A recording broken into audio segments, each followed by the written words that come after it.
রামধুয়া পালং শিলপাড়া শ্রী শ্রী হরি মন্দির প্রাঙ্গণে ৪১তম সার্বজনীন অষ্টপ্রহরব্যাপী তারক ব্রহ্ম মহানাম যজ্ঞ মহোৎসব অনুষ্ঠিত হয়েছে। সমীর রুদ্রের পাঠানো তথ্যচিত্রে সনাতন মিডিয়া কক্সবাজার প্রতিনিধি।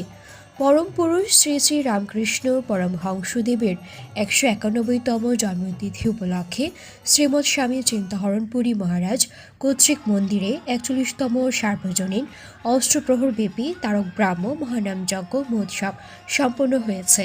এই মহোৎসবে আয়োজন করেছে রাবেতা ধোয়া পালং শিলপাড়া সনাতনী যুব সংঘ। ভক্তবৃন্দদের জন্য মহাপ্রসাদ আয়োজন করেছে। অনুষ্ঠানের সার্বিক সহযোগিতায় ছিলেন মহোৎসব কমিটি ও মন্দির কমিটি, যারা শান্তিপূর্ণভাবে এই ধর্মীয় আয়োজন সফলভাবে সম্পন্ন করেন। এতে রামধুয়া পালং শিলপাড়া সহ আশপাশের বিভিন্ন এলাকা থেকে হাজারো ভক্ত ও দর্শনার্থী অংশ নেন।